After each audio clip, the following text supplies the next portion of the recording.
दुनिया भर के परमाणु संपन्न देशों के एटमी हथियार कब और कैसे लॉन्च होंगे, इसके लिए हर देश के अलग अलग प्रोटोकॉल्स तय हैं। ब्रिटेन में ऋषि सुनक ने पीएम की कुर्सी संभालते ही न्यूक प्रोटोकॉल के मुताबिक 4 टॉप सीक्रेट लेटर्स लिखे हैं। ये चिट्ठियां ब्रिटेन के परमाणु हमले का कोड हैं और इन्हीं चिट्ठियों में परमाणु हमला लॉन्च करने का पूरा ब्यौरा है, इंस्ट्रक्शन है।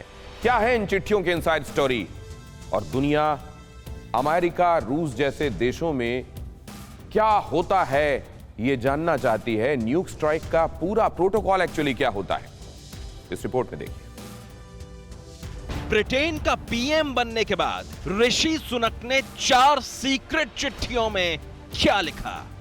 ब्रिटेन का पीएम बनने के बाद ऋषि सुनक ने 4 चिट्ठियां लिखी हैं अपने हाथ से, अपनी हैंड राइटिंग में। और इन चिट्ठियों में ऋषि सुनक ने न्यूक्लियर ऑर्डर पर हस्ताक्षर कर दिए हैं। पूरी खबर देखेंगे तो चौंक जाएंगे। न्यूक्लियर ऑर्डर वाली इन 4 चिट्ठियों का नाम है लेटर्स ऑफ लास्ट रिजॉर्ट।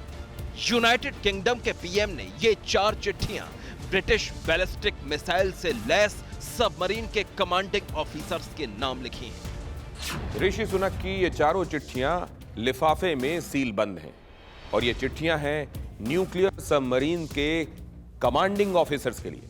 अगर आप ये सोच रहे हैं कि वो कमांडिंग ऑफिसर्स इन चिट्ठियों को फौरन ही खोलकर पढ़ सकते हैं, तो ऐसा नहीं है। वक्त आने पर ये उन्हें खोलेंगे, क्योंकि इसमें लिखा हुआ है न्यूक्लियर वेपन को लॉन्च किए जाने का कमांड। यूनाइटेड किंगडम में कोई भी पीएम बनता है तो उसका सबसे पहला काम होता है लेटर्स ऑफ लास्ट रिजॉर्ट लिखना।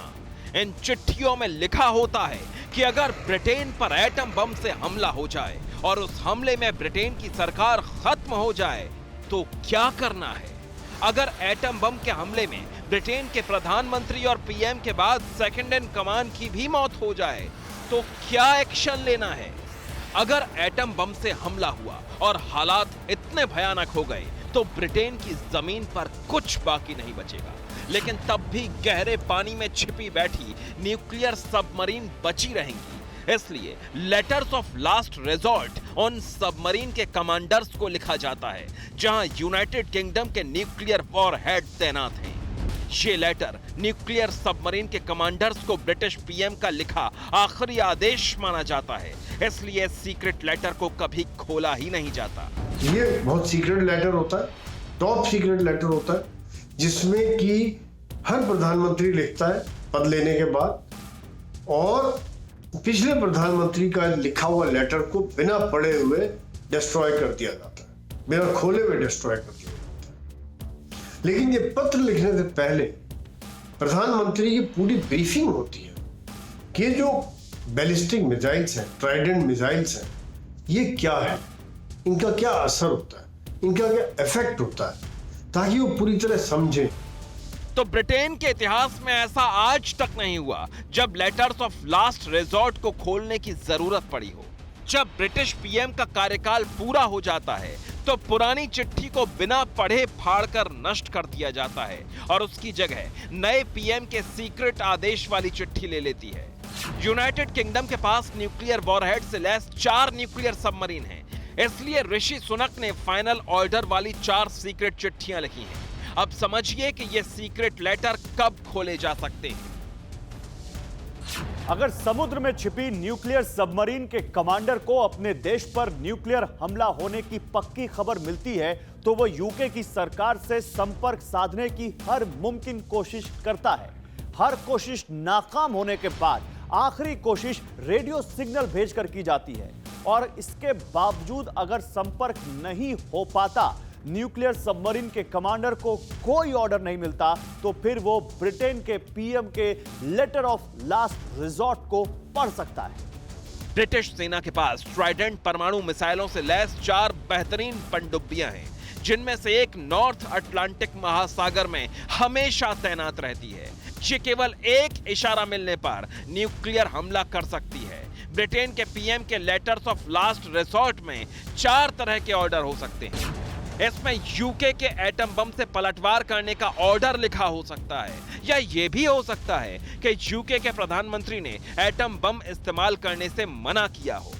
यूनाइटेड किंगडम के पीएम अपने आखिरी ऑर्डर में यह भी लिख सकते हैं कि न्यूक्लियर इमरजेंसी के वक्त एटम बम का इस्तेमाल करने या न करने का निर्णय न्यूक्लियर सबमरीन का कमांडर अपने विवेक से करे।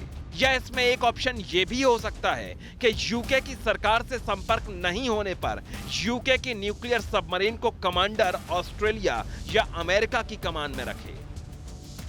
हालांकि आज तक किसी ने कभी भी लेटर्स ऑफ लास्ट रिजॉर्ट को नहीं पढ़ा है, लेकिन इतना जरूर है कि ब्रिटेन के पीएम का पहला काम एटम बम का ऑर्डर देने का ही होता है। ब्रिटेन के पीएम न्यूक्लियर इमरजेंसी के वक्त एटम बम के इस्तेमाल का लिखित ऑर्डर सील बंद लिफाफे में सबमरीन के कमांडर को देते हैं। लेकिन रूस, अमेरिका, ब्रिटेन और चीन जैसे न्यूक्लियर 5 देशों में ऐसी चिट्ठी नहीं लिखी जाती।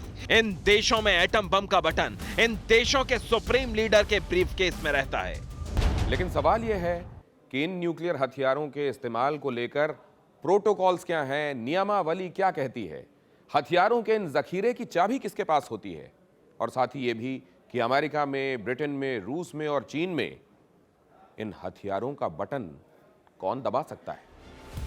सबसे पहले अमेरिका के राष्ट्रपति के बॉडीगार्ड के हाथ में इस बैग को देखिए।